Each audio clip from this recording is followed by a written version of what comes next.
길에서 태어나니까 아시타라는 선인이 와서 그 정관왕과 마담을 찾아옵니다. 그래서 그 아시타 선인은 관상을 되게 잘 보는 관상전문가였는데요. 그래서 저분께서 말씀을 하지요.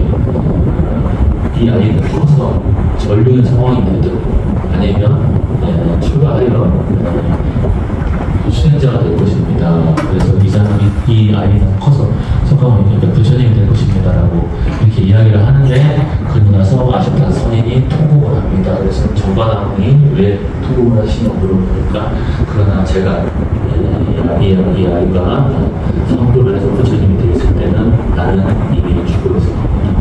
그래서 그런 유언을, 그런 통곡을 한다는 내용들이 있고요. 그래서 부처님과 전륜성왕이라고 얘기했잖아요. 전륜성왕이 되든 부처가 되든. 그런데 이 부처님은 탐진치, 은내에서는 벗어나 있지만 이 전륜성왕은 지금으로 따지면은 흔히 우리가 알자면 세계의 가장 큰 왕이라고 보시면 됩니다. 지금 대통령으로 되게 된 미국의 대통령이나 지금은 세계를 움직이는 미국의 대통령이니까 그런 분들을 전륜성왕이라고 이야기합니다. 그래서 부처님과 전륜성왕의 차이는 이렇게 나 있고요. 그 다음에 부처는 말씀드렸다시피 깨달음을 얻었기 때문에 이미 윤회에서 완전히 벗어나셨습니다. 그리고 그 마음의 지체, 마지막에 보시면은 마음 자체의 즐거움이 있고 전륜성왕 같은 경우에는 밖에 자극을 통해서만 즐거움을 얻는다고 보시면 될 것 같습니다. 그래서 여기에서 또 하나 덧붙이자면 아라한 들어보셨죠? 아라한은 어때요? 독각이라고 하죠. 부처님, 또 부처님이지만 석가모니 부처님처럼 깨달으신 분들을 아라한이라고 하죠. 그래서 직주사나 다른 절에 가면 나한전이라고 있잖아요. 그죠? 그런 분들을 아라한이라고 하는데 여기에 부처님과 아라한의 차이가 또 있어요. 아라한은 지혜는 다 갖췄어요. 근데 아라한은 복이 없습니다. 복덕이. 그래서 부처님만이 복덕과 지혜를 갖추는 분이 부처님을 보시고 전륜성왕은 거꾸로 치면 복덕은 다 갖췄어요. 복덕은 다 갖춰서 모든 걸 가졌는데 지혜가 없습니다. 그래서 전륜성왕이라고 표현을 합니다. 그래서 부처님께서는 그 보리수 나무 아래에서 깨달음을 얻었는데요. 여기 보시는 곳이 인도의 부다라에 있는 보리수 나무입니다. 여기 사람들이 많이 모여서 스님들이 수행하고 계시죠. 그래서 부처님께서는 처음에 부처님에게 6년간의 수행의 내용이에요. 먼저 바가반이라는 선인을 만나서 고행을 합니다. 어마어마한 고행을 해요. 물속에 들어가서 몇 시간 동안 숨 참기, 또는 불 위를 걷기, 또는 깨진 불 위를 걷기, 이런 수행들을 많이 하다가 이건 아니다 싶어서 나와서 알라나 깔라나마는 그 다음에 운당가나마부다라는 그 최고의 그 수행자들을 찾아갑니다. 그래서 이분들은 가서 밑에서 수행을 해보니까 삼매선정을 하는 분들이었어요. 삼매선정이라는 거는 아까 3개, 6개, 무색계 말씀드렸잖아요. 그 중에 무색계를 올라가시는 분들이에요. 그래서 아까 무색계는 어때요? 정신만이 존재한다고 했죠. 그 무색계의 즐거움 때문에 그 무색계의 세계에서 항상 수행하시는 분들이었는데 부처님께서 보니까 이 무색계에 있을 때는 너무 행복하고 좋은데 이 무색계에서 다시 내려와야 되잖아요. 우리는 무고의 삶을 살아야 되는데 그러다 보니까 여기서도 깨달을 수 없다고 해서 다시 수행을 떠나게 됩니다. 그래서 야리아 조지엔녀를 비롯해서 5명의 그분들과 함께 고행을 하죠. 이 고행을 하다가 주님께서 그 비판치는 그 거북목 비판치는 그 할아버지와 그 소년의 이야기를 듣고 너무 극단적인 고통과 너무 극단적인 즐거움을 추구해서는 안 되겠다라고 생각을 해서 12살 때 그 농경지에서 느꼈던 연구수 나무 아래에서 느꼈던 생각을 가지고 다시 보리수 나무 아래에서 수행을 하게 됩니다. 그래서 이 인도에 가시면 부다라의 보리수 아래에 오신 불상의 모습입니다. 그래서 부처님이 어떻게 깨달았냐면 첫 번째 저녁에는 신경통입니다.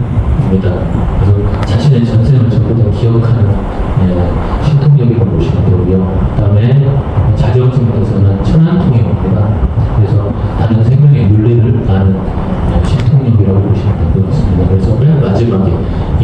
깨달은 누진트인 깨달음을 보시면 됩니다. 그래서 모든 번뇌가 사라지는 신통을 얻게 된다고 보시면 될 것 같습니다. 그래서 어제 주의스님께서 말씀했잖아요. 저기 목련조자 이야기하면서 어제는 이야기하셨었거든요. 목련조자 백중 이야기 하면서 천안제일 목련조자라고.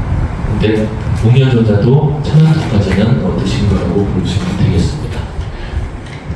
그래서 깨달음과 열반, 해탈 같은 내용인데요. 그 내용은 뭐냐? 모든 번뇌가 사라지는 것, 탐욕과 분노, 교만, 우치, 삼독에서 벗어나는 것, 인지적 번뇌와 감성적 번뇌가 사라지는 것, 생각과 감성이 모두 편안해지는 걸 볼 수 있겠습니다. 그래서 과연 그렇다면 우리는 인간으로 태어나서 무엇을 할 것인가?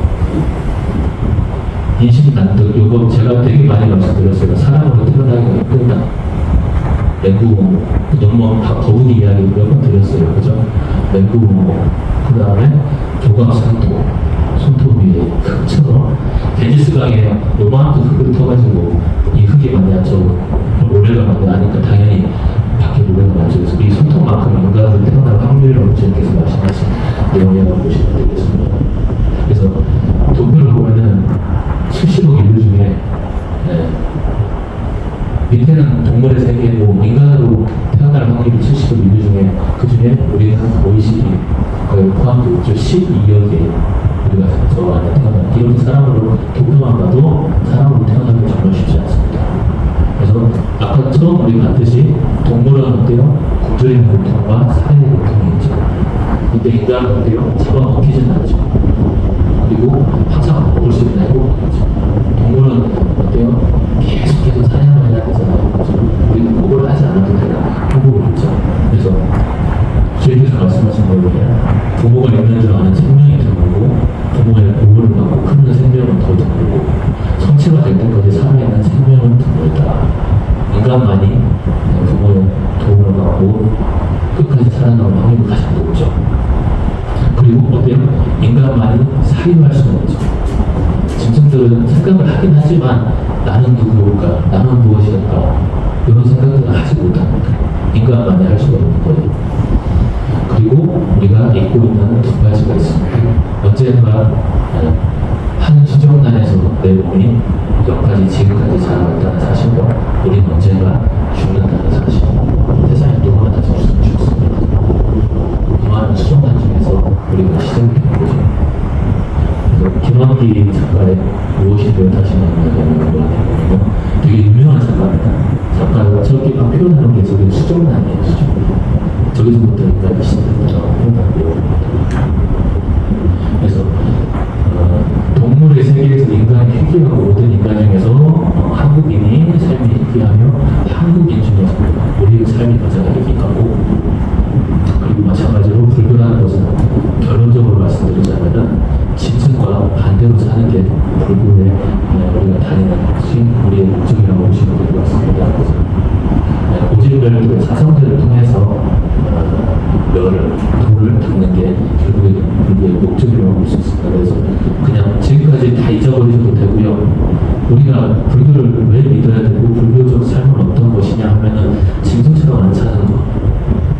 배고프다고 밥 먹고 뭐 한다고 뭐 하고 당연히 해야 되는 거지만 짐승처럼 뭐 한다고 뭐 하고 뭐 한다고 뭐 하고 잡아먹고 싸우고 뺏어먹고 죽이고 이런 거 하지 말라고 주님께서 항상 말씀하시잖아요. 이건 불교뿐이 아니고 모든 종교에서 똑같은 내용인 것 같습니다. 그래서 다시 한번 말씀드리자면 불교란 뭐다? 짐승처럼 안 사는 거. 이게 불교다. 이게 오늘의 핵심 내용이에요. 그래서 여기서부터는 조금 어려워져서 이건 조금 약간 다음 단계에서 말씀드리고 오늘 제가 드리고 싶었던 말씀은 지금까지 제가 드렸던 말씀 중에 약간 도표화 시켜서 PPT로 보여드렸던 거고요. 꼭 드리고 싶은 말씀은 우리는 불교는 짐승처럼 살지 않고 반대로 사는 거다. 그래서 짐승들은 착한 일 잘 몰라요. 짐승들은 착한 일 몰라요. 먹이 남한테 나눠주는 것도 잘 몰라요. 그냥 비축해 놨다가 내가 또 먹고 또 먹고 또 먹고 하지. 인간은 어때요? 불쌍한 사람 있으면 도와주고 싶고 힘든 사람 있으면은 도와주고 싶고 그런 마음들을 가질 수 있는 것은 인간만입니다. 그래서 짐승처럼 살지 말고 우리는 살면서 인간처럼 남에게 선행을 베풀고 착한 일 많이 하고 살면 어떻다? 그 복덕은 다시 우리에게 또 오게 돼 있다. 맨날 말씀드리잖아요. 자작자수라고 말씀드렸잖아요. 내가 지은 만큼 내가 반드시 돌려받는다. 그래서 여기 삼신각 앞에서도 말씀드렸어요. 저녁에 라면 먹고 자면 다음날 얼굴 붓는 건 똑같다라고 말씀드렸잖아요. 당연한 이치잖아요. 내가 지금 착한 일 하면은 착한 일은 반드시 다시 나에게 온다. 그래서 그게 지금 올지 차후에 올지 내 자식에게 갈지 내 부모에게 갈지는 알 수는 없습니다만 내가 한 과거에 대해서는 반드시 내가 받는다. 그래서 우리는 짐승처럼 살지 말고 부처님 법 믿고 착하게 선업 지으면서 살자. 이게 오늘의 내용이에요. 오늘 좀 재미없죠? 법을 보시면